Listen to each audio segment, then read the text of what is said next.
영성학자 헨리 나우엔이라는 사람을 소개하면서 말씀을 풀어가고자 합니다. 이분이 이제 참 세계적으로 명망했고 아주 존경받는 공인인데 이분에게 이런 일이 있었다고 합니다. 어느 날 이분에게 우울증이 생깁니다. 우울증에 걸려서 그동안 이제 사람들에게 여러 가지 그 힐링과 관련된 책들도 많이 내고 강연도 하고 그래서 사람들에게 정말 희망을 주는 그런 삶을 살았는데 진작 자기 자신을 돌보지 못했다는 사실을 깨달으면서 상당히 고민에 빠집니다. 그가 이제 고민하다가 지적 장애인들이 모여 있는 라로시 공동체라는 곳을 방문하게 되는데 거기 가서 이제 처음 방문하는 곳이기 때문에 그곳 사람들이 이제 이 헨리 나우엔에게 묻습니다. 당신 누구냐고, 당신 누구십니까? 이렇게 물었더니 헨리 나우엔이 답하기를 난 이제 전에 하버드대에서 교수로 일했던 아무개다, 헨리 나우엔이다 이렇게 이야기를 하니까 거기에 반응이 이런 반문이 어떤 반문이 나왔냐면 하버드가 뭐냐 이렇게 물었다는 거예요. 하버드가 뭐냐? 기가 막히죠. 아니, 세상에 하버드대를 모르는 사람도 있나요? 이분이 이 헨리 나우엔이 처음 들어본 질문, 생각지도 않은 이 질문에 충격에 빠집니다. 그리고 그날 그의 일기에 다음과 같은 내용을 기록했다고 합니다. 오늘 나는 놀라운 경험을 했다.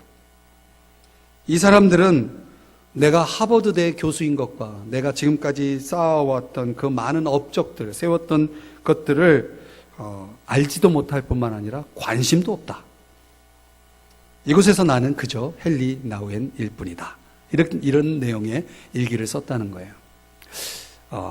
그러면서 이제 이분이 이 라로시라고 하는 이 공동체에서 같이 생활하면서 하버드대 교수가 아닌 그저 평범한 헨리 나우엔이라는 이름으로 생활을 하면서 우울증을 치료받게 되었다는 그런 스토리예요.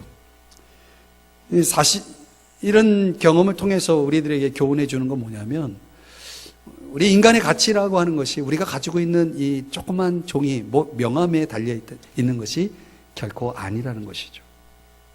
사람들이 거기에 목숨을 거는 시대를 우리가 살고 있다는 것은 참 불행한 일이죠. 이 헨리 나우엔이 깨달은 건 뭐냐면 그런 명함에 의해서 내 인생 가치가 결정되는 것이 아니고 존재 그 자체로 헨리 나우엔이라는 이름 그 자체로 가치가 있다라는 사실을 깨닫게 되면서 이제 마음의 이런 자유를 되찾았다라고 하는 고백인 것입니다. 또 우리가 살아가는 동안 우리 자신의 가치를 발견한다는 것이 얼마나 중요한지를 소개해 주는 것입니다. 근데 여기서 내 인생 가치를 바로 발견할 때에 내가 살아갈 존재 이유를 확신하게 되는 거죠. 내가 무엇을 위해 살고 있고 어떻게 살아야 할지를 결정하는 아주 중요한 확신이 바로 이런 깨달음 속에서 주어진다는 사실입니다. 오늘 이 사부 예배에 나오신 여러분들에게 이런 가치를 발견하는 복된 시간이 될 수 있기를 주의 이름으로 축복합니다. 오늘 본문 10절의 말씀에 보면 바울이 참 이해하기 어려운 말을 합니다. 이런 표현이에요. 10절을 보실까요? 만일 그리하려면 너희가 세상 밖으로 나가야 할 것이라. 자, 이게 도대체 무슨 말인가? 좀 이해하기 어려운 표현인데요. 이제 바울의 일찍에 우리가 앞서 살펴봤던, 지난주에 살펴봤던 본문과 연결되는데, 음행하는 자들과는 사귀지 말라라고 하는 그런 당부가 바울에게서 이제 고린도 교인들에게 주어진 적이 있습니다. 근데 고린도 교인들이 이 바울의 권면에 대해서 뭔가 그 진의를 오해하게 됩니다. 뭐냐면, 우리가 죄악된 세상에서 살아가면서 죄인들과 교류하지 않고 살아가는 것은 이건 불가능하다. 말도 안 되는 불가능한 그런 권면을, 명령을 주는 이 바울의 말을 우리는 따를 수 없다 해가지고 아예 그것을 무시해버립니다. 그 뉴스가 이 편지 쪽지를 통해서 바울에게 전달이 됩니다. 자, 이런 문제를 어떻게 해야 되겠습니까? 여기에 대해서 이 점을 짚어서 사도 바울이 이렇게 설명을 해주는 거예요. 그거는 당신들이 좀 오해한 일이다. 불신자들과 도무지 사귀지 말라라고 하는 그런 메시지가 아니다. 그거는 근데 만약에 그렇게 불신자들과 완전한 관계 단절 속에 만약에 우리가 살아간다라고 한다면 그건 세상 밖으로 나가야 할 일인데 이건 불가능하죠. 우리가 세상 밖에 어디 있습니까? 어딜 가도 세상이죠. 그 세상 안에 존재하는 우리가 세상 밖으로 나가야 한다라고 하는 것은 곧 죽음을 의미하는 것인데 그렇게는 살아갈 수가 없는 거죠. 자, 그런 면에서 오늘 이 바울이 이야기하고자 하는 것과 이 고린도 교인들이 가지고 있었던 이 고민들, 이것이 이 현대를 사는 우리 그리스도인들에게도 무관하지 않은 고민이라는 거죠. 우리 신앙인들이 이런 고민들을 안 해본 분은 없을 거예요. 이미 지금도 이 고민 속에서 살아가는 사람들이 많이 있습니다. 어떻게 하면 우리가 세상 속에서 다른 사람들과의 어떤 그런 관계를 형성해 나가야 되는가? 어떻게 관계를 맺고 살아가야 되는가? 적어도 이 고민 끝에 우리 그리스도인들이 선택하는 방향이 세 가지 정도로 이렇게 나누어진다고 그래요. 첫 번째는 아예 그냥 세상 사람들과 똑같이 살아가는 거예요. 세상 사람들 하는 대로 다 똑같이 따라하는 거죠. 주일날 교회 와서 예배는 드리지만 주중에 그냥 세상 사람들 하는 대로 죄 짓고 또 주일날 되면 와서 회개하고 다시 또 세상으로 나가. 이런 반복적인 생활을 하는 거죠. 그러면서도 이제 고민은 있죠. 내가 이래서는 안 되는데라는 그런 고민을 하지만 어쩔 수 없다라고 생각합니다. 목구멍이 포도청이라고 어쩔 수 없다. 이렇게 생각하면서 그냥 세상의 조류에 그냥 맡겨서 살아가는 사람들이 첫 번째 종류고, 두 번째는 아주 정반대의 길을 가는 사람이죠. 과거 수도사들이 선택했던 길, 에센파라고 하는 그런 학파들이 있었는데 이 사람들은 아예 사막으로 들어가서 세상과 완전히 담을 쌓고 금욕적으로 수도적으로 살아가야 되겠다라고 생각하는 사람들. 그러니까 세상 꼴 보기 싫다는 거죠. 그렇게 해서 이렇게 은둔하는 그런 생활들을 하는 그런 자세를, 그런 태도를 취하는 사람들이 있고, 세 번째는 그래도 우리는 신자가 아니냐. 신자로서 그 신자로서의 체면은 지켜야 되겠다. 신앙과 삶이 일치할 수 있기 위해선 어떻든 우리는 노력해야 된다라고 하는 그런 주의의 입장에서 살아가는 사람들이 있다는 것입니다. 자, 여러분은 어떤 종류에 해당됩니까? 여러분의 삶은 어떤 길을 가고 있는 것 같습니까? 우리가 세상 속에 살면서 무엇이 옳으냐, 어떻게 사는 것이 옳은 것이냐라고 하는 이 질문에 대한 올바른 답을 찾기 위해서는 당연히 우리는 성경으로 돌아와야 됩니다. 그러니까 우리 믿는 사람들이 세상 속에서 다른 사람들과 어떻게 관계를 맺고 살아갈 것이고 또 그 속에서 인간관계는 어떻게 형성해야 되느냐라고 하는 이 문제는 적어도 우리가 성경 속에서 얼마든지 답을 찾을 수가 있습니다. 오늘 사도 바울이 오늘 본문의 말씀을 통해서 크게 두 가지의 맥락에서 그 해답을 우리에게 제시해 주고 있습니다. 첫 번째는 먼저 우리가 믿는 사람들과의 관계 속에서도 성경적 원리가 있다는 것입니다. 자, 그리고 두 번째, 크게 두 번째는 믿지 않는 사람들과의 관계의 원칙이 또 있다는 거죠. 자, 먼저 믿는 사람들과의 관계를 어떻게 해야 되느냐? 이 안에서도 우리가 세 가지의 입장이 있습니다. 첫째는 믿는 사람이라도 단호히 그 관계를 끊어야 되는, 믿는 사람이기 때문에 그냥 받아들이는 게 아니고 어떤 믿는 사람들은 그 사람과 관계를 끊어야 되는, 단호히 끊어야 되는 관계가 있다. 어떤 사람일까요? 9절에 보면은 음행하는 자들을 사귀지 말라. 이렇게 이제 바울이 9절에서 이야기하고 11절에 가서 구체적인 얘기를 합니다. 그 음행하는 사람이 누구냐면 만일 어떤 형제라 일컫는 자가, 자, 11절에 소개하고 있는 만일 어떤 형제라 일컫는 자가, 여기 형제는 누구를 가리키냐면 믿는 사람을 가리키는 거예요. 자, 그래서 11절에 이어지는 내용을 설명해 드리면 만약 그 어떤 형제가 믿는 사람인데 그 어떤 형제가 성경에서 금하는 죄악들, 예컨대 음행, 탐욕, 우상숭배, 비방, 술취함, 강탈 이런 등의 죄악들을 마음껏 범하면서 그러면서 그것을 자기의 행동을 합리화하고 그렇게 살아가는 사람이 있다면 이런 사람과는 확실하게 관계를 끊어라. 이렇게 바울이 이야기하는 것입니다. 11절에는 아주 단호하게 이렇게 강조하죠. 사귀지도 말고 그런 자와는 함께 먹지도 말라. 자, 이 성경이 아주 정확하게 선을 그는 것입니다. 이런 단호한 태도, 결단을 왜 이렇게 요구하는가, 강조하는가? 그건 첫 번째는 자기 자신을 위해서고, 두 번째는 우리 믿음의 공동체를 위해서다. 이름뿐인 신자가 세상 속에서 그 이름에 걸맞는 삶을 살지 않으면 그 이름을 더럽히는 거죠. 적어도 예수 그리스도의 희생을 통해서 구원받은 우리 믿는 사람들이 그 이름에 걸맞게 살아가지 않고 소위 말하는 썬데이 크리스찬으로 명목상의 신자로 살아가면 그 걸려진 이름이 손상을 입으면서 그 이름과 관련된 사람이 다 덩어리로 함께 해를 입을 수 있기 때문에, 그런 차원에서 어떻게 보면 자신의 삶 속에 형성되어져야 될 그 옷 입어야 될 하나님의 형상의 먹칠이 되기 때문에 철저하게 단호하게 관계를 끊어야 된다라고 하는 강조를 하고 있는 것입니다. 자, 이렇게 생각해보면 우리 그리스도인들은 굉장히 냉정하다라고 말할 수 있죠. 적어도 우리가 죄와 관련해서는 조금의 어떤 관용의 여지를 둬서는 안 된다. 그런 영향력은 철저하게 끊어야 된다라고 하는 것이 오늘 바울의 강조고요.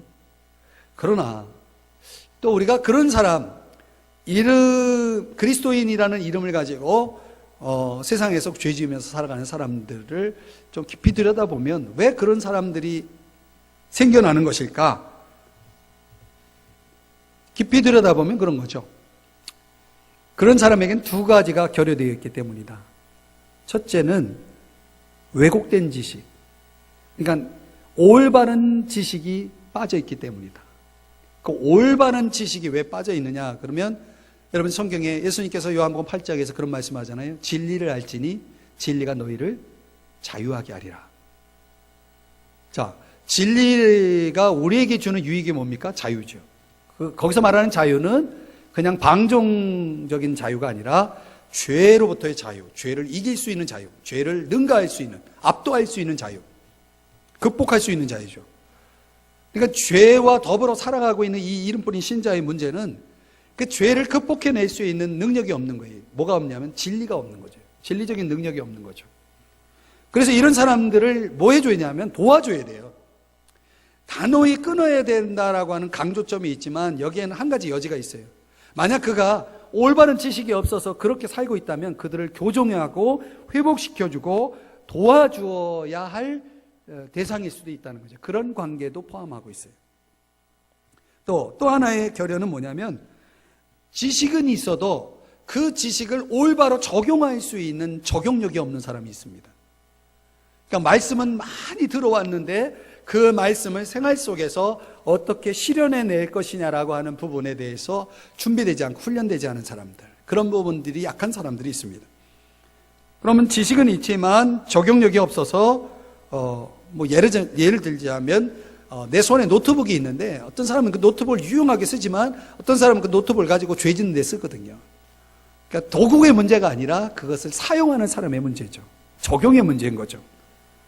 그래서 이제 12절에 오늘 성경 12절에서 바울이 뭐라고 얘기하냐면 교회 안에 있는 사람들이야 너희가 판단하지 아니하랴. 참 바울이 굉장히 설득력 있게 지금 고린도 교인들을 지금 향해서 이야기하고 있는 겁니다. 교회 안에 있는 사람도 너희 충분히 분별할 수 있지 않겠느냐라고 하는 부분이죠. 뻔히 드러난 죄에 대해서 회개하도록 돕는 일은 우리가 할 수 있다는 거예요. 그러니까 상대방이 믿는 사람이라면, 그런데 잘못되고 있다면, 잘못된 길을 가고 있다면 그 사람에게는 충분히 개선의 여지가 있습니다. 희망이 있다는 거죠. 잘 교정해주고 도와주면은 그 사람이 얼마든지 올바른 길로 돌아설 수 있는 거죠. 만약 그걸 거부한다면 단호히 끊어야 되겠지만, 그걸 거부하지 않고 수용해서 회개한다면 얼마든지 그를 용서하고 위로해주고 품을 수 있어야 된다라고 하는 그런 바울의 권면이에요. 데살로니가후서 3장에서는 그런 사람을 원수처럼 생각하지 말고 형제같이 권면하라 라고 하는 그런 말씀도 있습니다. 자, 우리가 그래서 우리 믿는 사람들과의 관계 속에서 우리가 중요하게 다뤄야 할, 기억해야 할 키워드는 거룩함입니다. 이 거룩함을 위협하는, 거룩함을 깨는 관계는 단호하게 끊어야 되고, 그 거룩함의 영향력을 위해서라면 더욱더 그 영향력을 확장시켜서 많은 사람들이 거룩한 삶으로 돌아올 수 있도록 도와야 된다는 얘기예요. 그러나 그런 거룩을 강조할 때 많은 사람들이 놓치는 것은 사랑입니다. 우리 예수님의 성품이 은혜와 진리가 만나서 십자가의 그 사랑을 우리에게 실현해 주신 것처럼 저와 여러분에게, 우리 믿는 사람들에게 필요한 것은 거룩도 필요하지만 사랑도 필요한 거예요. 그러나 그 근저의 가장 중요한 핵심은 무엇보다도 사랑입니다.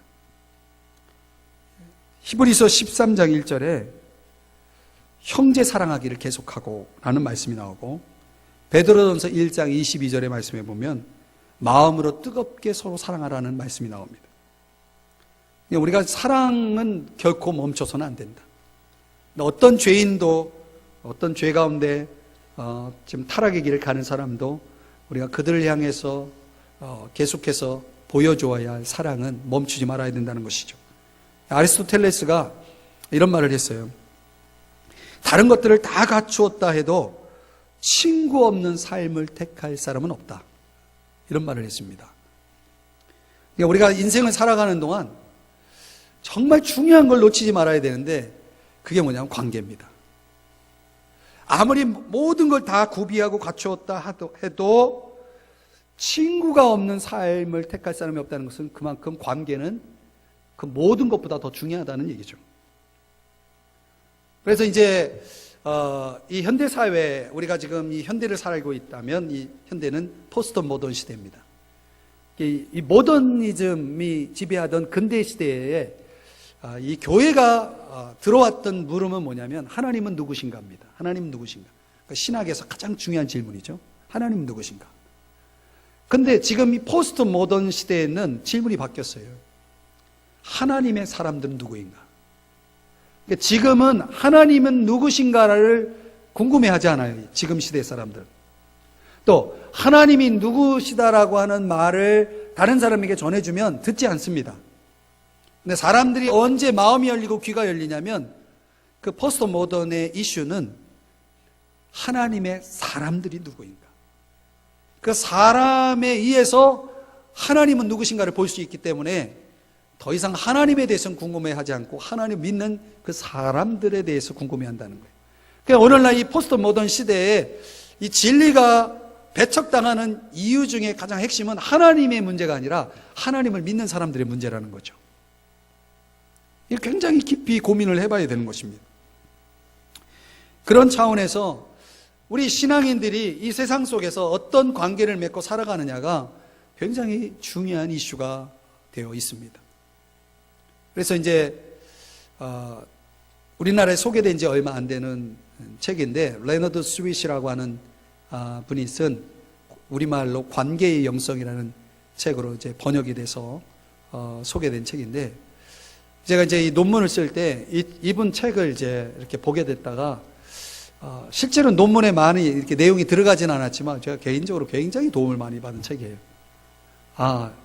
교회가, 이분이 말하는 이 관계의 영성이 우리 교인들에게 잘 훈련되고 접목이 돼야 되겠다라고 이제 생각했던 부분인데, 이제 이분이 얘기하는 게 뭐냐면 그 성장의 기틀 속에서 서로 사람들과 관계를 맺고 함께하는 삶을 살아가는 데는 4가지 원칙이 있어야 된다라고 얘기합니다. 4가지 원칙. 그 첫 번째가 뭐냐면 그 성장하는 그런 관계 속에 있는 것은, 그 관계는 기품이 있다는 것이죠. 기품이 있다. 이제 예를 들면 이런 겁니다. 어느 한 남자 성도가 이제 철도공사에서 이제 근무를 하는 분인데, 어느 날 이제 그분이 다니는 교회 목사님이 이렇게 인사를 하려고 손을 내밀었더니 그 성도님이, 남자 성도님이 하는 말이, 제 손이 너무 더러워서 악수를 할 수가 없습니다 하고 거절을 한 거예요. 내 손이 너무 더러워서. 이 목사님이 그 말을 듣고 조금 갑자기 당황했겠죠. 근데 굉장히 지혜로운 목사님이에요. 이 목사님이 어떻게 했냐면 그 말을 듣고 당황하지 않고 몸을 굽혀서 그 양손에 그 바닥에 떨어져 있는 그 직장 바닥에 떨어져 있는 이 석탄가루를 손에다 막 비벼가지고 손을 더럽힌 다음에 손을 다시 내민 거예요. 그리고 이제 괜찮겠습니까? 라고 말합니다. 그래서 악수가 이루어졌다는 얘기예요. 이게 관계라는 거예요. 이게 깊은 관계라는 거예요. 그래서 이 제임스 힐먼이라고 하는 분이 하는 말이 깊은 관계는 흙먼지를 가지고 작업하는 것과 같다. 그렇게 얘기했습니다. 너무 고상하고 너무 깨끗하고 너무 완벽하고 그건 깊은 관계가 이루어질 수 없다는 것입니다. 손에 흙이 묻고 기름때가 묻었을 때 그 속에서 정말 이 깊은 관계라는 것이 성장할 수 있는 그런 여지가 있다는 것입니다. 이 식물이라고 하는 것은요, 위로 자라는 게 아니고 본질적으로는 식물은 아래로 자라는 것입니다. 위로 자라는 것은 그것은 형식이고 그 본질적인 것은 식물은 언제나 아래로 계속해서 자라갈 때에 그때 그 식물의 건강성과 그 생명력은 결정나는 것입니다. 그래서 관계라는 것이 그런 깊이 있는 관계를 추구해 나가는 그런 삶이 될 때 우리가 그 안에서 성장이 가능하다. 저는 이게 사랑의 관계라고 보는 것입니다. 두 번째 이분이 강조하는 그 관계의 원칙은 견고하다는 것이에요. 견고하다. 관계는 견고해야 된다. 그러니까 우리 시대가 크고 거창한 것을 숭배하는 시대인데 사람들이 뭐든지 큰 걸 좋아해요. 그래서 이제 뭐든지 다 키우죠.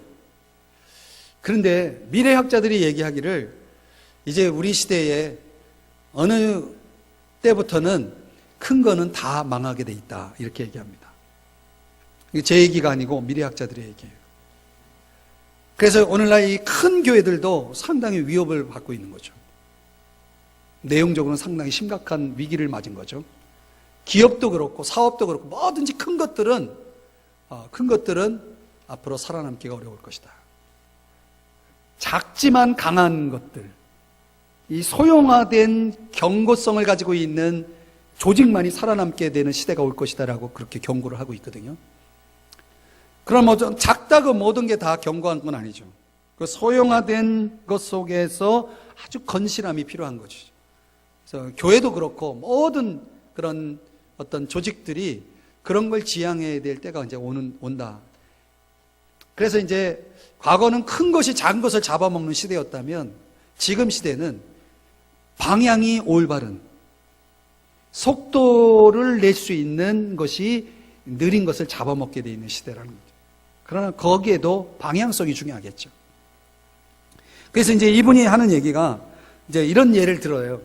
어느 젊은 부부가 아주 큰 집에서 살고 있었는데 엄마한테 전화를 해가지고 우리 집에 와서 같이 살자고 그랬다는 거예요. 그 엄마가 좋아할 것 같죠. 엄마가 뭐라고 얘기했냐면, 야, 엄마 하는 말이 그대로 읽어드리면 넌 어쩌자고 그렇게 사니? 난 그런 곳에서 못 산다. 그걸 거부했다는 거예요. 싫어했다는 거예요. 근데 이 이야기를 왜 하냐면 엄마가 왜 싫어했겠느냐는 거죠. 큰 집을 왜 좋아하지 않았겠느냐. 엄마가 원하는 것은 큰 것에 대한 소유가 아니고 작지만 관계를 원했다는 거죠. 그러니까 이 밀접한 관계 속에서 관계가 건실해지면은 공명이 생긴대요. 공명이라는 게 뭡니까? 울림 아니겠습니까? 그 울림 속에 뭐가 들어가냐면 대화가 들어간다는 거예요. 그래서 관계가 건강하면은 부부도 대화가 풍성해지고 성도도 대화가 풍성해지고 사회도 그렇다는 것이죠. 이 거미줄처럼 얽혀있는 다양한 소통의 채널을 통해서 그 관계가 건실하게 살아갈 수 있다라고 하는 그런 강조를 하더라고요. 그런 견고성이 관계의 원칙이다. 이런 얘기를 하고 있습니다. 세 번째는 벗음이 있어야 된다. 벗음. 쉽게 표현하면은 무지를 인정하는 사람이 잘 배울 수 있다는 말이에요. 내가 모른다라고 전제를 해야 뭘 배우려고 하지, 안다라고 생각하는 사람은 절대로 배우지 않습니다. 근데 실제로 이 저자의 말대로라면 이런 얘기를 해요. 재밌는 얘기인데, 우리가 믿고 있는 것 중에 많은 것들은 화장실에 갖다 버려야 된다, 이런 얘기를 해요. 근데 실제로 천국에 들어가게 되면, 천국 문에 딱 들어가면 우리가 가지고 있는 많은 신학은 편집되어야 된다. 여러분 컴퓨터 작업하다 보면 오려두기 해가지고 오렸다가 그냥 휴지통에 집어넣는 것들 있잖아요. 그런 것들이 많을 것이다 라고 얘기를 합니다. 이 말은 무슨 얘기냐면, 사람이 열려져서 뭔가 새로운 것들을 흡수하고 받아들일 때에 그때 그 사람에게는 정말 여기서 말하는 성장의 관계를 누릴 수가 있다라고 하는 그런 강조죠. 굉장히 공감이 되는 얘기예요. 또 하나가 뭐냐면, 성장하는 관계에는 반복이 있다라고 얘기합니다. 여러분, 기독교는요, 반복의 종교입니다. 뭘 반복합니까? 의식을 반복하죠. 예배는 한 번만 드리면, 1년에 한 번 드리면 되는 거지 뭘 매주 드립니까? 매주만 드립니까? 매일 드리죠. 이게 모든 예배가 다 반복이죠. 이 예배만 반복인 것이 아니라 여러 가지 기독교에서 중요하게 여기는 전통적인 의식들이 많습니다. 그런 것들은 반복을 통해서 이루어집니다. 이게 교회 의식은 물, 피, 호흡으로 세 가지로 설명됩니다. 물은 세례고요, 피는 성찬이고, 호흡은 찬양 예배입니다.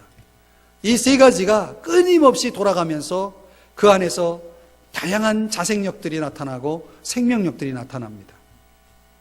그것을 지루해하지 않고 그것을 싫어하지 않는 이유는 우리가 마치 매일 먹는 밥이라도 꼭 먹어야 하는 것처럼 말이죠. 그런 의식들이 우리를 성장의 동력으로 이끌어 준다는 것이죠. 근데 그렇게 됐을 때 사람들이 관계를 그냥 형식적으로 대하지 않고 겉으로만 친한 척하지 않고 정말 진지하게 그 사람들을 다가가서 거룩한 입맞춤을 할 수 있는 사람이 된다는 거죠. 손을 내밀 수 있는 사람이 된다는 거죠. 예수님만큼 이 역할을 잘하신 분도 없죠. 손을 내미는 일. 근데 이 손이요, 영어로는 arm입니다. ARM. 근데 이 똑같은 이 단어가, 영어 단어가 무슨 뜻을 가지고 있냐면 무기라는 뜻도 갖고 있어요. 그러니까 어떤 사람은 이 팔이, arm이 팔로 활용되는 사람도 있고, 어떤 사람은 이게 무기로 사용되는 사람도 있다는 거예요. 이게 그런 반복적인 이 훈련을 통해서 이 무기가 팔로 바뀌는, 그래서 모든 무기를 이 평화의 도구로 하나님이 사용하신다는 게 미가서에 나오잖아요. 이런 역사들이 우리에게 필요하다는 거죠. 이 관계가. 그래서 사람들이 변화가 일어나면 진짜 실제로 무기가 아주 평화의 도구가 되고 사랑의 도구가 됩니다. 그런 일들이 일어나야 된다는 얘기를 합니다. 마지막으로는 비움이 있어야 된다. 제가 이제 여기 이 네 번째에서 설명하고 있는 이런 이 부분들을 굉장히 은혜롭게 제가 이제 보게 되었는데, 여러분, 하나님이 주시는 걸 받으려면 손이 비어야 된대요. 우리가 뭘 쥐고 있는 한 하나님이 주시는 걸 우리는 얻을 수가 없습니다. 기독교는 뭡니까? 비움의 종교예요. 자기를 부인하라고 그러죠. 이 십자가의 신앙이 들어올 때 복음일 수 있는 것이죠. 비움이란 뭡니까? 말 그대로 없는 것을 의식하는 거죠. 근데 이 현대인들의 문제는 뭐냐면 없는 것을 불행하다라고 생각하고 없는 것을 나쁘다라고 생각하는 데 문제 있다는 것이죠. 뭔가라도 채워져 있어야 그게 행복이고 성공이라고 생각하는데 그렇지 않습니다. 근데 기독교적인 메시지는 굉장히 역설적인데, 비움이 결국은 그게 하나님의 은혜 자리예요. 세상은 비우면 비참할지 모르지만 기독교는 비우면 축복입니다. 이럴 때는 아멘이 나와야 되는데 여러분들은 이제 아멘이 잘 익숙하지 않죠. 이제 마음으로 아멘하면 됩니다. 여러분, 기독교는요, 비움은 축복이에요. 비움만큼 하나님이 축복을 주십니다. 실제로. 심령이 가난한 사람은 천국이라는 선물을 받습니다. 그래서 이제 이 저자의 예가 굉장히 재밌는 예들이 많이 나오는데, 그 중에 뭐가, 우리 자녀들 책상이 막 혼란스럽거든. 그걸 부정적으로 보지 말아라. 그런 얘기를 해요. 회사, 직장에 책상이 막 어지럽혀 있고 막 혼란스러울 때 그걸 부정적으로 보지 말아라. 관계가 힘들다고 그걸 부정적으로 보지 말아라. 오히려 그 속에서 놀라운 가능성이 창조될 것이다. 이거 굉장히 긍정의 힘으로 해석을 합니다. 무지를 수용할 때 배울 수 있고요. 실망을 수용할 때에 좀 더 나은 모습으로 발전할 수 있대요. 세상에 펼 수 없는 주름이 있대요. 그렇죠. 보톡스 주사를 맞아서 요즘 주름 피는 사람 많은데 펼 수 없는 주름이 있대요. 이게 관계래요. 관계는 결코 완전하지 않다는 거죠. 이걸 수용할 때 우리가 그 관계를 누릴 수 있다는 얘기, 뭐 그런 내용들입니다. 그러면서 이제 이분의 결론이 굉장히 성경적인 결론을 내리는데, 예수님이 이런 말씀을 했어요. 나의 멍에를 메고 내게 와서 배우라. 거기서 말하는 멍에는 사랑의 멍에다, 이렇게 얘기합니다. 결국 모든 관계를 풀어가는 핵심은 사랑의 법이다. 그래서 우리 인생이 이 사랑의 법에 의해 지배가 되어야 한다라고 하는 부분을 강조해요. 근데 사람이 사랑으로 살아가기보다는 아주 옳고 그름의 잣대를 가지고 살아갈 때가 참 많이 해요. 우리 헬라적인 사람들, 이방인들, 우리 유대인들을 제외한 사람들의 그 철학, 그 기조가 그거잖아요. 모든 걸 옳고 그름 속에, 잣대 속에서 살펴보려고 하는 거예요. 이 히브리적 사고가 없는 사람들에게는 그런 것들 때문에 관계가 행복하지가 않아요. 관계가 늘 불행해요. 왜냐하면 옳고 그름으로 자꾸 보기 때문에. 근데요, 이 토머스 마튼이라고 하는 분의 이야기가 있는데, 이분이 이제 한 레스토랑의 매니저로 일을 했는데요. 가게 문을 닫았는데 이 강도를 당한 거예요. 한 307달러가 없어진 거예요. 경찰에 신고했대요. 경찰이 와가지고 이 범인 인상착의에 대한 그런 몽타주를 이렇게 그리는데, 다 그려놓고 딱 내려놓으니까 그 신고한 마틴이라는 사람과 너무 비슷하게 생겼더래요. 그래가지고 경찰이 그 마틴을 다시 조사를 했대요. 나중에 자기가 했다라고 고백을 했다는 거예요. 근데 여러분, 가만히 보면 우리가 이 토마스 마틴과 같아요. 범인을 다른 데서 찾는 게 아니고 우리 자신에게서 찾아야 할 때가 많아요. 성경에 뭐라고 얘기냐면, 모든 사람이 죄를 범하였음에 하나님의 영광에 이르지 못하더니. 진리 아닙니까? 그러니까 우리가 너무 완벽하려고 하고 너무 오르려고 하다 보면, 전도에서도 말씀하는 것처럼 지나치게 그런 주의로 나가다 보면 결국은 이 지구상에는 나 혼자밖에 없을 거예요. 사랑하는 여러분, 우리가 하나님의 영광적으로, 하나님의 방향으로, 하나님 원하시는 쪽으로 나가야 되겠지만, 거기에는 언제나 사랑이 있어야 됩니다. 사랑의 법이 존재해야 됩니다. 우리가 믿는 사람들과의 관계 속에서 사랑의 법의 지배를 받으면서 살아야 됩니다. 다만 거룩함을 전제로 한 사랑이어야 합니다. 거룩함이 빠진 사랑은 사랑이 아닙니다. 그래서 이 거룩함이라는 이 균형 속에서 저와 여러분이 사랑의 관계를 계속 이어가야 한다. 죄 짓는 자리에는 동참하지 말고 끊어야 된다.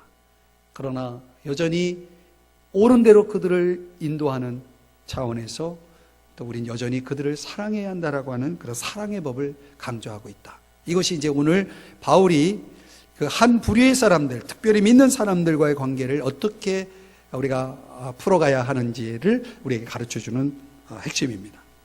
크게 두 번째로 우리의 관심은 여기에 있죠. 믿지 않는 사람들의 관계를 어떻게 해야 됩니까? 자, 12절을 보시겠습니다. 오늘 성경 12절에 보면 밖에 있는 사람들을 이렇게 표현하고 있어요. 이 사람들은 불신자들을 가리킵니다. 왜 밖에 있는 사람이라고 표현했냐면, 교회 안은 신자고 교회 밖은 불신자다는 이 개념이죠.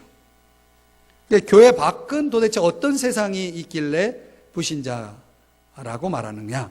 교회 밖은 죄악이 관영한 곳이죠. 그리고 죄악만 관영한 곳이 아니고 그리스도 중심에서 벗어난 세상이에요.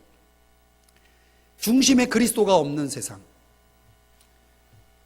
이 말은 그리스도가 주인이 아닌 세상입니다. 이 세상에는 주인이 둘이 있대요. 하나는 예수님이고 하나님이고 하나는 재물이고. 그래서 모든 사람들은 이 두 주인 중에 한 주인만을 섬길 수 있다는 겁니다. 그러니까 이 세상은 예수님 하나님을 주인으로 섬기는 세상이 아니고 재물을 하나님으로 신으로 섬기는 세상이기 때문에, 그래서 맘몬이라는 단어가, 맘몬신, 재물신이 I believe 라고 하는 뜻이잖아요. 난 믿는다. I believe in. 내가 믿는 게 그거라는 거죠. 그걸 믿는 사람들에게 따라오는 같이 동행하는 친구들이 있습니다. 그게 뭐냐면 염려, 욕심, 유혹. 이 재물을 주인으로 섬기는 사람들이 이 세 가지에서 자유로울 수 없습니다. 그러니까 사람의 생명이 소유의 넉넉함에 있지 않다라고 예수님이 경고한 누가복음 12장 15절의 말씀을 기억해야 됩니다. 그래서 우리가 세상 속에서 세상 사람이 다 그렇게 살아가고 있기 때문에 우리 믿는 사람들이 세상 사람들을 분별하지 않으면 우리도 그런 사람들처럼 살아갈 수밖에 없는 거죠. 실제로 영적인 생명력이 질식당하고 많은 사람들이 많아요. 우리가 존재하도록 만드는 이 세상 문화가 우리를 계속해서 소유의 욕심을 갖도록 만드는 그런 세상의 판이 되고 있다라고 하는 것이고, 그런 면에서 성경에서 말하는 우리가 세상을 대하는 태도는 청지기 의식입니다. 세상을 우리에게 맡겨주셨고 그 세상에서 하나님이 내게 부여하신 책임을 다하는 그런 세상이 되어야 한다. 그런 차원에서 그 책임이 뭐냐? 그의 나라와 그의 의를 구하는 것입니다. 그럼 오늘 성경에서 바울이 뭐라고 얘기냐면 그들과 교류해야 된다. 불신자들과 도무지 사귀지 말라는 말이 아니다. 왜냐하면 우리가 그들과 교류할 필요가 있다. 왜? 복음의 메시지를 전하기 위해서. 복음의 메시지를 전하려면 어떻게 되면 그들과 교류해야 돼요. 그들을 생명의 길로 인도해야 된다는 것이죠. 고린도후서 5장 16절 516 고린도후서에서는 그렇게 말하죠. 우리가 그리스도 안에서 아무 사람도 육체대로 알지 않는다. 그리고 20절에 가서는 우리가 그리스도를 대신하는 하나님의 대사다, 이렇게 소개를 하고 있습니다. 우리가 하나님의 나라를 대표하는 대사로서의 역할을 해야 한다는 것이죠. 그러니까 믿지 않는 사람들과 의도적으로 관계를 맺어서 그들과 소금의 빛의 역할을 해서 베드로전서 3장 15절에 말씀하는 것처럼 우리 속에 있는 소망에 관한 이유를 묻는 사람들에게 대답할 것을 준비해 줘서 제공해 줘야 된다는 것이죠. 그러니까 하나님의 가장 큰 소망이 뭐냐면 사람들을 돌려놓는 거래요. 어디로? 올바른 길로. 근데 그런 길을 가기 위해서는 우리가 믿음을 제대로 가져야 됩니다. 믿음이란 하나님과 함께 나란히 걷는 거래요. 하나님이 원하시는 길을 걸어가지 않는 믿음은 그건 성경적 믿음이 아니라는 거죠. 그래서 실제로 천국에 가면은 그 천국 문을 지키고 있는 천사가 우리에게 그 문을 통과할 수 있는 자격을 주기 위해서 묻는 질문이 있다고 해요. 그 옛날 고전적인 전도 방식으로는 당신이 예수님은 정말 믿냐 안 믿냐를 묻겠죠. 천국 믿음으로 가기 때문에. 그런데 다른 질문을 던진다는 거예요. 너 예수 믿냐 안 믿냐를 묻는 게 아니고 너 누구와 함께 천국에 왔냐를 묻는다는 거예요. 누구와 함께 천국에 왔느냐. 그러니까 우리가 정말 성경적인 믿음을 가지고 살았다면 나와 같이 손을 잡고 천국에 들어갈 사람이 있어야 된다는 얘기예요. 초대교회가 그런 신앙을 가지고 있었기 때문에 세상 사람들이 생각하는 그런 가치적인 것들에 동의하지 않으면서, 일일이 동의하지 않으면서도 그들을 기꺼이 받아들이고 수용하고 했던 이유는 바로 이 복음의 영향력을 위해서 그들이 기꺼이 그 자리를 계속 지켜나갔던 것이죠. 아주 흥미로운 성경의 예를 하나 들면은 아브라함이요, 마므레라고 하는 성경의 구약 성경에 아브라함 있지 않습니까? 요즘 성경 안 보신 분들이 많아서 아브라함이 성경 인물인지 모르는 분이 있어서 제가 설명드린 거예요. 아브라함이 마므레라고 하는 지역에 있을 때 거기 상수리 나무 아래서 깊이 하나님께 기도를 하고 있었어요. 그런데 낯선 사람이 나타난 거예요. 그러자 아브라함이 왜 기도를 방해하지? 이렇게 생각하지 않고 기도를 멈추고 바로 식사 준비를 합니다. 이게 신앙이라는 거예요. 기도는 하나님과 나와의 1:1 관계가 아니고 너와 나와의 관계로 이어진다는 거예요. 그래서 기도, 정말 성경적인 기도가 이루어질 때 우리는 그 기도 속에서 하나님을 만나는 게 아니고 이웃을 만난다는 거예요. 굉장히 흥미로운 말씀이죠. 정말 기도를 뜨겁게 하는 사람이 너무나 이기적이고 정말 기도를 많이 하는 사람이 너무 자기밖에 모르고 이건 그 기도가 잘못됐다는 얘기예요. 아브라함의 기도는 결코 그렇지 않았다는 것입니다. 그 기도는 나를 내 세계 속으로 빠지게 만들지 않고 이웃의 세계 속으로 빠지게 만든다. 이제 이런 말하자면 이런 정의입니다. 그래서 예수님은요, 혼자 식사하는 것을 좋아하지 않았대요. 요즘 혼잡족이라고 들어보셨는지 모르겠어요. 유행어죠. 혼자 식사하는 분들. 예수님은 항상 함께 관계할, 함께 식사할 사람들에 대한 배고픔이 있었대요. 먹는 거에 대한 배고픔이 아니고 함께 할 사람들에 대한 배고픔. 그래서 늘 사람들을 찾아다녔다는 거예요. 사랑하는 여러분 마릴린 먼로라고 하는 여자 아세요? 아시죠? 네, 아실 거라고 생각이 됩니다. 근데 이 여자가 죽게 된 진짜 이유가 뭔지 아세요? 이건 이제 학자들의 얘기인데, 이 마릴린 먼로가 죽게 된 진짜 이유는 아무와 통하지 않기 때문이었다. 그녀와 통하는 사람이 없었기 때문에 그녀가 죽었다, 이렇게 봅니다. 근데 이제 심리학자들의 얘기지만 굉장히 깊이 생각해 볼 수 있는 얘기예요. 사람이 통하지 않는 것만큼 불행하고 고통스러운 게 없는 겁니다. 우리 인생에 있어서 관계가 얼마큼 중요한지를 설명하는 거죠. 스위스 정신과 의사인 펄 트루니에라고 하는 분, 이분도 우리나라에 많이 이분의 책이 소개됐는데, 이분이 이제 무슨 얘기를 하냐면, 세상에 하나님이, 신이 의인보다는 불의한 사람을 좋아한다라고 말하는 유일한 종교는 기독교다, 이렇게 얘기했어요. 하나님이요, 의인들을 좋아할 것 같은데 성경을 보면 하나님은 죄인들을 그렇게 좋아하세요. 그래서 우리 예수님이 잃어버린 영혼들과 꼴찌에 그렇게 약하시대요. 이 세상은 1등을 좋아하는 세상이지만 우리 예수님은 꼴찌를 그렇게 좋아하시고 약하시대요. 그들에게 약하시대요. 우리가 그런 차원에서 이런 사람들을 사랑하는 법을 배워야 되는 거예요. 세상을 해석하고 세상을 대하는 우리 그리스도인의 자세는 두 단어의 키워드로 설명할 수 있어요. 복음과 사랑입니다. 그래서 오늘 성경의 13절에 보면 밖에 있는 사람들을 심판하지 말아라, 판단하지 말아라 라고 강조하는 것은, 이거는 우리가 할 일이 아니죠. 제발 믿지 않는 사람들이 죄 짓는다고 정죄하지 마세요. 예수님이 십자가상에서 저들이 하는 일을 알지 못합니다, 저들을 용서해 주십시오라고 기도하셨는데 우리가 뭔데 그들을 향해 정죄합니까? 세상에 끔찍한 죄들을 범한 사람들 결코 정죄하지 마세요. 그건 주님이 하실 일이에요. 우리가 할 일은 한 영혼이라도 그들을 돌려서 하나님께로 안내하고 생명을 얻게 하는 일인 줄 믿습니다. 이게 저와 여러분들이 해야 할 일입니다. 말씀을 정리하면은 심리학자인 바론이라고 하는 사람이 자기 실현을 추구하는 사람들에게 있어서 있는 세 가지 중요한 기준이 있대요. 그게 뭐냐면, 하나는 신축성. 신축성은 사람이 닫혀 있는 게 아니고 얼마든지 외부로부터 주어지는 도전들을 받아들일 수 있는 그런 수용력이 있는 상태를 얘기한대요.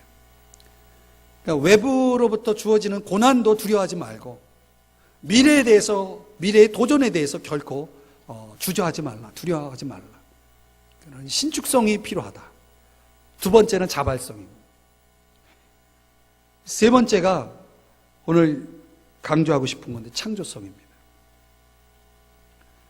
그러니까 정말 자기를 제대로 실현하기 원하는 사람들은 결국 주어진 모든 것을 창조적으로 바라볼 수 있는 눈이 필요하다는, 안목이 필요하다는 거죠.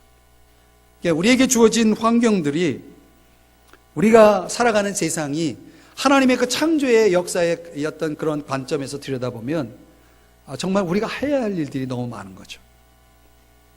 그래서 우리는 닫힌 인생이 아니라 열려진 인생을 살고, 영향을 받는 사람이 아니라 영향을 주는 사람이 되고, 세상에 끌려다니는 사람이 아니라 세상을 변화시키는 사람이 되어야 된다. 이런 차원에서 우리가 세상 속에서 올바른 인간관계를 형성해야 하는데, 믿는 사람들에게는 거룩함과 사랑, 믿지 않는 사람들에게는 복음과 사랑. 그럼 이 세 가지 단어가 이 키워드가 되겠죠. 복음과 그리고 거룩함이라는 균형 속에서 우리는 이 사랑의 법의 지배를 받으며 인생을 경영해 나가야 된다라는 것이 오늘 바울이 어떻게 우리가 이 세상 속에서 인간관계를 형성하면서 관계를 맺으면서 살아가야 하느냐라고 하는 물음에 대한 성경적 답입니다. 기도하시겠습니다.